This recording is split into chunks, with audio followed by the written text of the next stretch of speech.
Welcome back, guys, to another Clash Royale video. Today we have a magical chest to open up. I'm really excited about it, but I also want to show you guys a new strategy I've been trying out, and that strategy is with the Giant and the Witch combo. It's a really unique strategy. Somebody used it against me a couple days ago, so I wanted to give it a shot. But basically the main strategy with this deck is to go in with your Giant, distract the tower, and then send in your Witch and some Goblins to do some damage to that tower.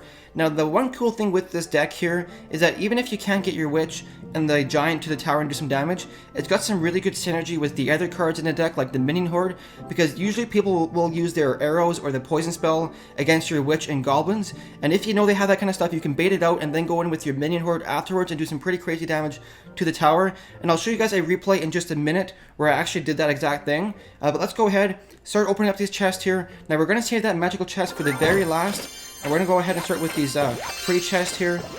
Just looking for some gold and epics right now. Got one more free chest to open up here. What else do we got here? One more golem, only 5 more golem cards to upgrade that to level 4. That's pretty awesome. The crown chest here, what do we got? Obviously some golden gems. And what do we get for the rare? Tombstone. And then finally we got this magical chest here. What do we got? 640 gold. 1 wizard. A rocket. Cannon. And barb hut. Spear goblins. 10 elixir collector, that's pretty sweet. And finally for the epics, what do we have here? Some rage spell. That's pretty decent. I'll be able to upgrade that and use that with my 3 musketeer strategy. So it is pretty good. I was really hoping for some baby dragons or something else like that, but what can you do? Anyways, guys, let's go into some replays now. So here we are with the first replay, guys. Now you'll notice here that I do have the elixir pump in my deck. It's pretty much the one card that I have in all of my decks that I use. It's a really strong card. It can be used defensively, and it really allows you to set up some really strong late game pushes. So right here at the start, I'm going to go ahead and drop the pump down. He's going to try and get in some chip damage with those goblins, and I'm going to completely ignore that. Now right at the start, guys, usually you want to play a little bit conservatively and just try and find out what cards he has. So at this point I know he's got spear goblins, and archers. I'm going to drop my Giant on the left hand side and start setting up a push here. And when the Giant gets closer to the bridge, I'm going to go ahead and drop down my Witch behind him. But he does have the lightning spell in his deck, and he's going to go ahead and lightning my Witch and my tower. Never mind, sorry, he's going to lightning spell the Giant and my Witch there, which is kind of okay with me because it's 6 elixir less that he had to defend with. And right there, I wasn't too sure what kind of cards he had in his deck, and I was pretty sure that he was low on elixir, so I tried going in with the Minion Horde. But he did have the zap spell, and the zap spell is only 2 elixir, so he was able to get that in there and do some damage to my minions. And right now he's going to come in on the right hand side with his Hog Rider and get a couple of hits off on my tower. Now my tower on the right hand side is down to 1500 health. So right at the start here, things aren't looking too good, but I'm going to go ahead and drop down a second pump here. And you guys are going to see in the late game how these pumps really do pay off, because you're able to cycle through your cards pretty quick, and then it allows you to cycle through your cards faster than your opponent can for their counter cards. So right here, I'm going to go ahead and drop down my Giant once again, way in the back. Once he makes his way up closer to the bridge, I'm going to go ahead and drop down my Witch behind him. And really, right now, my strategy has changed up a little bit. I know he has the zap spell, so I'm going to try and go in and bait out that zap spell so I can go in with my Minion Horde afterwards. So he drops his lightning here. I'm going to go ahead and drop down 2 sets of goblins here, which he does choose to zap. And because he just did that, I'm going to go ahead and drop down my Minion Horde. Minion Horde is going to go in there and do some crazy damage. I'm going to drop down the zap spell, take care of all those spear goblins, and as well as stun the tower for a couple of seconds. And that allows me to get some pretty crazy damage done to his tower. His tower is now down to 900 health. And so I'm going to go ahead and drop down a second pump here. He goes in again with the Hog Rider on the right hand side. He's able to get 1 hit off, bring my tower down to 1200 health. But at this point, he's changing up his strategy. And you guys, I said this in one of my previous videos, that you have to kind of mix things up a little bit, because I already went in with my Minion Horde after he used his zap spell, and I think he learned his lesson at this point. So now he's going to save his zap spell. Instead of using it on my goblins, he's going to try and save it for my Minion Horde. So I'm going to try and play around a bit here. I do send in my goblins a bit and try and bait out that zap spell, but he doesn't do it. So after I realize that he's not going to use his zap spell anymore on my goblins, I'm going to try and go in with my goblins as well as my Witch and my Giant to do some damage here. I'm not going to bother trying to go in with the Minion Horde quite yet. He drops a lightning spell there, and another 6 elixir that he's down. I have a Giant up front with a bunch of goblins behind him. Now watch this, guys. He doesn't use his zap there. That was my zap to stun everything there. he's just really trying to sit on that zap spell and save it for that minion horde, and I realized that, so I'm just going to try and keep spamming him with giants, witches, and goblins, and having 3 pumps down in overtime really allows me to cycle through my cards there. Now once again, he was forced to use that zap spell. I just had too many troops in his area, so once he did that, I'm going to go ahead with the minion horde and take out that tower, and that is going to give us a 1 crown victory. So here we are with the next replay, guys. Now throughout this battle, you're going to notice that this guy has a pretty strong counter to my deck.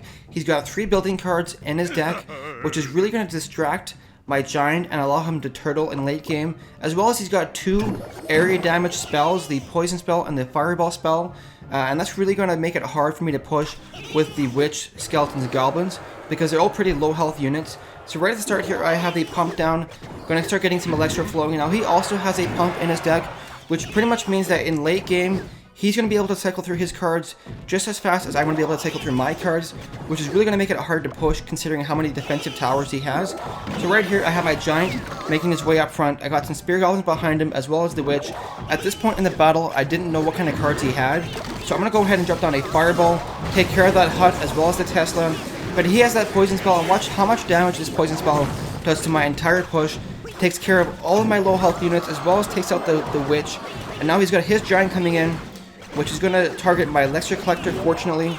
I drop some goblins down. They take out the giant before he even gets 1 hit off. And right now, we're pretty even. No tower has taken really any damage yet. Both of us are just trying to get the pumps down. I'm going to try and go in here with my minion horde. Now watch what he does here. I drop the zap spell, which takes out his entire minion horde. And those 3 minions, as well as those spear goblins, are able to go in and do a crazy amount of damage. His tower is down to 700, 600 health with just 3 minions and some spear goblins. And that's why I said, guys, this strategy has a pretty strong synergy. And you can do damage with multiple different pushes instead of just one strong push here. So now his tower is down to 600 health. And what he's going to do at this point, because there's a minute left in the game, he's going to try and play super defensively. He's got his goblin hut up, his Tesla up. He also has the elixir collector down, which means he's going to be able to cycle through all those defensive structures just as fast as I can cycle through my cards, which is really unfortunate. So right here, my giant's going to make his way up. I got my goblins in there, as well as the witch. He does have that poison spell, which I said is a super strong counter to this entire push strategy. And right here, I'm going to go ahead and drop down a second giant and start setting up another push. I'm kind of hoping that because he just dropped that poison spell, he won't have it up again. But like I said, because he has those pumps down, he's able to get back to that poison spell by the time I get my entire push set up here. He goes ahead and drops a fireball on my minions as well as his Tesla is going to take out my giant there. So right now, at this point in the battle, I was kind of thinking that there's no way I'm going to be able to push through all of these towers, all of these buildings, and get some damage to his tower. So at this point in the game, I'm going to change up my strategy and just try and play defensively. His tower is down to 600 health, so only 3 more fireballs and I can take it out. So I'm just really going to play defensively now and try and use the fireball to take out that tower. So we're going to go into overtime here. I drop my goblins up front, out of the range of the poison spell, which is pretty cool. I'm able to take care of that giant before he even crosses the bridge. Now right here, guys, I have a pretty strong push, but once again, he cycles through his cards pretty quickly. He has that Tesla back up. I have 2 giants, but the poison spell is going to take care of all of the supporting troops, and the giant is going to be left by himself. I'm going to go ahead and drop a fireball there, bring his tower down to 400 health, and really just going to really defend here. And watch this, guys, he has a giant coming up here, but the minion horde is super strong, a ton of high damage. He does have the fireball spell, but by the time it reaches the minions, the giant is already dead.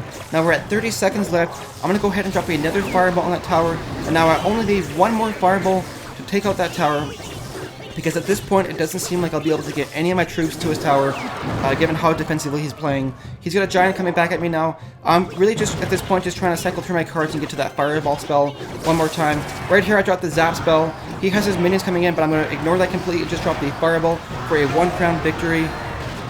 So let's go into the next replay, guys. So this last replay, guys, was against a level 9 who was using the Giant and 3 Musketeer strategy, which is a super powerful, super risky strategy.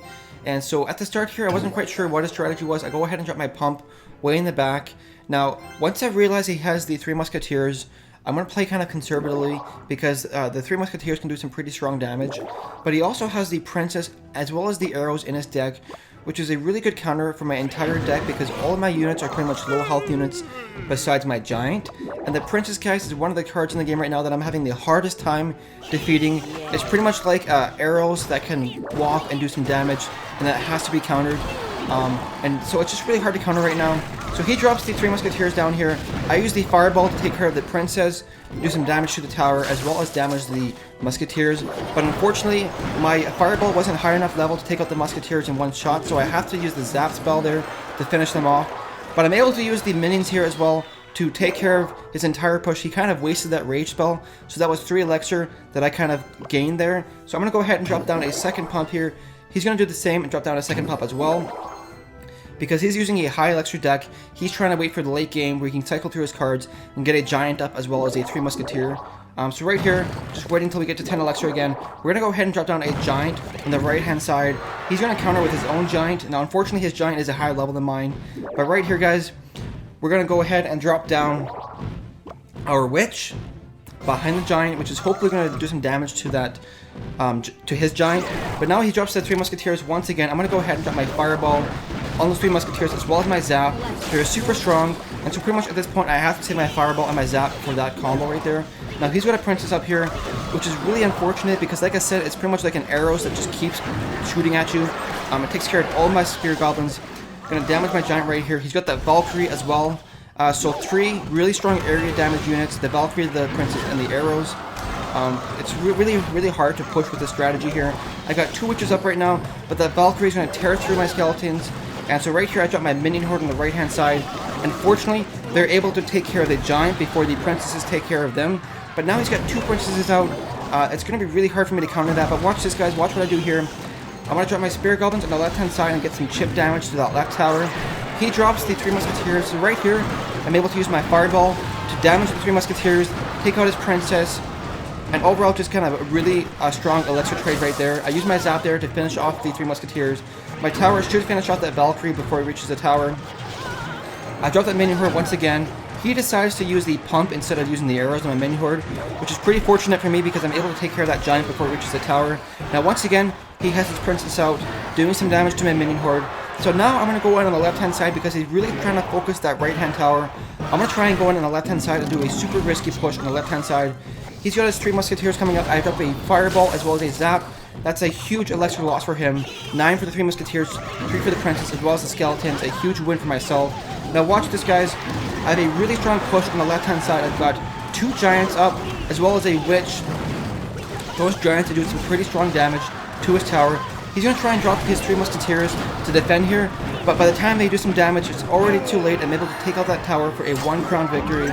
Anyways, guys, I really hope you enjoyed this video. It's a really unique strategy, and I wanted to show it to you guys. If you did like the strategy, make sure to hit that like button. And if you want to see some more Clash Royale stuff, make sure to subscribe. I'll be putting out new videos every single day. Anyways, guys, thank you so much for watching. We'll see you in the next video.